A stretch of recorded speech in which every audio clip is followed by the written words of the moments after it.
Hi நண்பா, welcome back to wrestling Tamil star. நம்ம சேனலை சப்ஸ்கிரைப் பண்ணாதவங்க மறக்காம சப்ஸ்கிரைப் பண்ணிக்கோங்க.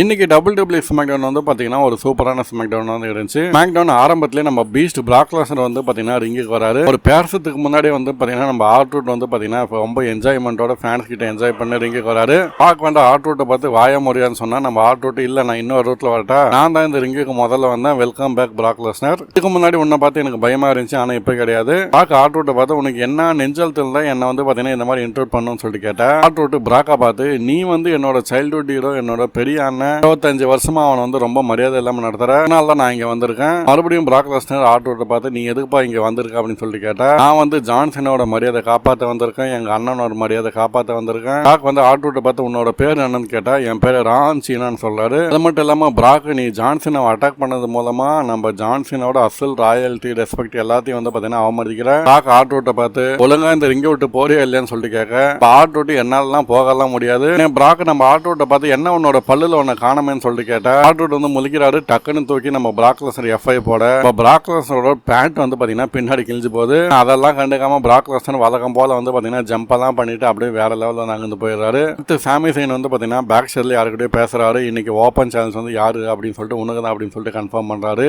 யாருன்னு பார்த்தா நம்ம ரே ஃபினிக்ஸ் கூட தான் நம்ம சாமி சைனுக்கும் வந்து மேட்ச் நடக்க போகுது, சாம்பியன்ஷிப் மேட்ச். அடுத்து நம்ம சோலோ சிக்காவா வழக்கம் போல டார்க்கான ரூம்ல இருந்த ப்ரோமோ தான். நான் வந்து பிளட் லைனை லூஸ் பண்ணிட்டேன், ட்ரைபல் ஷிப் கார்லண்டை லூஸ் பண்ணிட்டேன், என்னோட டைட்டில் வந்து போச்சு. ஆனால் இப்போதைக்கு வந்து பார்த்தீங்கன்னா எங்களோட MFT ஃபேமிலி ட்ரீ வந்து பார்த்தீங்கன்னா மறுபடியும் எல்லாத்தையும் வந்து கிளைம் பண்ண போறேன்னு ப்ரோமோ பண்ணுவார். அதுக்கு அடுத்து WWE US சாம்பியன்ஷிப்போட ஓப்பன் சேலஞ்ச் தான் நம்ம ரே ஃபினிக்ஸ் விசஸ் சாமி சைன். ஸோ இந்த மேட்ச் வந்து பார்த்தீங்கன்னா ஒரு சூப்பரான மேட்சிங்க, நல்லாவே இருந்துச்சு. ஃபர்ஸ்ட் எவர் மேட்ச், வேற லெவல் மேட்ச். மேட்சோட எண்டிங்கில் சாமி சைன் அவரோட ஃபினிஷரை போட்டு ரே ஃபினிக்ஸை டிஃபீட் பண்ணி சாமி சைன் அவரோட US சாம்பியன்ஷிப் வந்து ரிட்டர்ன் பண்ணிடுறாரு. அதுக்கு அடுத்து பேக் சைட் செக்மெண்ட்டை காட்டுறாங்க. கியானா ஜேம்ஸ் குலியா அவங்க பிஃபேப்பை வந்து மீட் பண்ணி மியாயம்மை எந்த மாதிரி தோக்கடிச்சோமோ அப்படின்னு சொல்லிட்டு வார்னிங் கொடுக்க, அங்கே நம்ம கிலியாக்கும் பிஃபேப்புக்கும் வந்து பார்த்தீங்கன்னா மேட்ச் வந்து செட் ஆகுது. அதுக்கடுத்து நம்ம வேட்ஸுக்கு அதாவது ப்ரோமோ தான் அதிகரோன்னு தான் முக்கியமாக பேசுவார். எங்களோட இன்ஃப்ளூயன்ஸ்னால வந்து பார்த்தீங்கன்னா ஸ்ட்ரீட் ப்ராஃபிட்ஸே வந்து பார்த்தீங்கன்னா கெட்டு போச்சுன்ற மாதிரி வந்து பார்த்தீங்கன்னா ப்ரோமோ பண்ணுவார். அதுக்கடுத்து பீஃபேவோட மேட்சுக்கு முன்னாடியே வந்து பார்த்தீங்கன்னா கிலியாவும் கியானா ஜேம்ஸும் சேர்ந்து வந்து பார்த்தீங்கன்னா பீஃபேப் வந்து அட்டாக் பண்ண, அங்கே வர மியாயம்மை கெண்டஸ்டிகேட் வந்து பார்த்தீங்கன்னா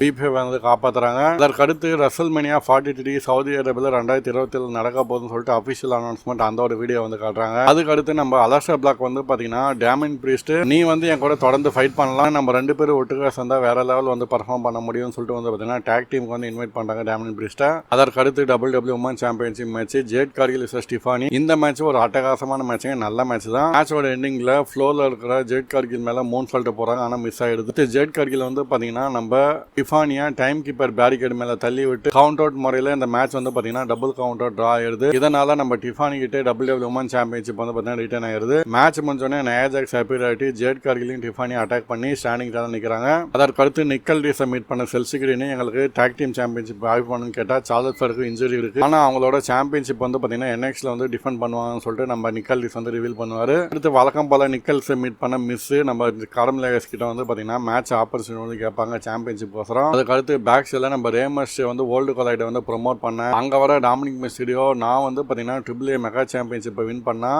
டேட் நீங்கள் தான் வந்து என்னோட கையை ரைஸ் பண்ணி அந்த சாம்பியன்ஷிப்பை என்னோட வேஸ்ட்டில் வந்து வைக்கணும்னு சொல்கிறாரு. ரேமஸ் நீ வின் பண்ணால் கண்டிப்பாக பண்ணணும்னு சொல்லிட்டு போக, அங்கே வர ஃபின் பேலர் டாமினிக் மிஸ்டீரியோ நீ வந்து அந்த டைட்டில் வந்து நீ தனியாக வின் பண்ணி உன்னோட ப்ரூவ் பண்ணணும் அப்படின்னு சொல்லிட்டு உசுப்பை தொட்டு போகிறாரு ஃபின் பேலர். அதாவது ஜட்மெண்ட் டே ஹெல்ப்புக்கு வரமாட்டான்ற மாதிரி வந்து பார்த்தீங்கன்னா ரிமூவ் பண்ணுறாரு. அடுத்து சாமி சைன் வந்து பார்த்தீங்கன்னா பின்னாடி இன்டர்வியூவில் ரே ஃபினிக்ஸ் இன்னைக்கு மேட்சை பற்றி பெருமையாக பேச, அங்கே வர கார்மெலேகஸ் எனக்கும் அந்த வாய்ப்பு வேணும் அப்படின்னு சொல்லிட்டு கேட்க, ஓகேப்பா அப்படின்னு சொல்லிட்டு சாமி சைன் சொல்கிறாரு. ஆனால் அங்கே வர மிஸ், நான் வந்து நமக்கான சாம்பியன்ஷிப் மேட்ச் கேட்டு தான் டாக் டீம் சாம்பியன்ஷிப் அப்படின்னு சொல்லிட்டு மிஸ் சொன்னா, கார்மெலேகஸ் நான் வந்து US சாம்பியன்ஷிப் வாய்ப்பு கேட்டேன்னு சொல்றாரு. அதுக்கடுத்து ரெண்டு பேரும் சேர்ந்து முடிவு எடுக்கும் போது கார்மெலேகஸ் ஃபர்ஸ்ட் US டைட்டில் வந்து நான் வின் பண்ணுவேன், அதுக்கப்புறம் டாக் டீம் டைட்டில் வின் பண்ணலாம்னு சொல்லிட்டு முடிவு பண்றாங்க. அடுத்து லாஸ்ட் அண்ட் ஃபைனலா WWE ஸ்மாக்டவுனோட main event Drew McIntyre versus Randy Orton. கண்டிப்பா ஒரு சூப்பரான மேட்சிங்க, ஒரு பேப்பர் விலே வச்சிருக்காங்க, ஆனா ஸ்மாக்டவுன்ல வந்து வச்சுட்டாங்க. ஆனா அதுக்கான காரணமும் வந்து பாத்தீங்கன்னா எண்டிங்ல ரிவீல் ஆகும். ட்ரூ மேக்கண்டே கிளேமோர் போட்டா நம்ம ராண்டி ஆர்டன் அந்த ஃப்ளோர்ல கீழே போயிடுறாரு. இதே மாதிரி நம்ம ராண்டி ஆர்டன் ஆர்கேவோ போட்டா ட்ரூ மேக்கண்டே வந்து பாத்தீங்கன்னா ரிங்ல இருந்து கீழே போயிடுறாங்க. அடுத்து இதனால கடுப்பான ராண்டி ஆர்டன் வந்து பன்கிங் வைக்கலாம் ட்ரை பண்ணும்போது ரெஃப்ரி வந்து தடுக்கிறாரு. இந்த கலவரத்தில் வந்து பாத்தீங்கன்னா ட்ரூ மேக்கண்டேர் அவரோட ஃபினிஷரை போட்டு ராண்டி ஆர்டனை டிஃபீட் பண்ணி வின் பண்ணிடுறாங்க. மேட்ச் முடிஞ்ச உடனே ட்ரூ மேக்கண்டேர் ராண்டி ஆர்டன் அனௌன்ஸ்மெண்ட் டெஸ்க் கிட்ட எடுத்துன்னு போயிட்டு கோடி ரோட்ஸ் அட்டாக் பண்ண மாதிரி வந்து பாத்தீங்கன்னா கிளோமர் போட்டலாம் சொல்லிட்டு ட்ரை பண்ண, அங்க கோடி ரோட்ஸ் திரும்ப வந்துடுறாரு. வந்துட்டு ட்ரூ மேக்கண்டேர் அட்டாக் பண்ணிட்டு நீ நானும் ரசல் ப்ரோஸ்ல மீட் பண்ணிக்கலாம்டா அப்படின்னு சொல்லிட்டு நம்ம ட்ரூ மேக்கண்டேருக்கும் கோடி ரோட்ஸ்க்கும் வந்து பாத்தீங்கன்னா பார்த்தீங்கன்னா ரசூல் பலுசல்ல மேட்ச் வந்து அஃபீஷியல் பண்ணுறாங்க. அதோட WWE ஸ்மாக்டவுன் வந்து முடிவுக்கு வந்திருக்கு. ஸோ இன்றைக்கி நடந்த WWE ஸ்மாக்டவுன் எந்த மாதிரி இருந்துச்சுன்னு சொல்லிட்டு மறக்காமல் வந்து கமெண்ட் செக்ஷனில் வந்து கமெண்ட் பண்ணிங்க. அதே மாதிரி நம்ம சேனலை மறக்காமல் சப்ஸ்கிரைப் பண்ணிக்கோங்க.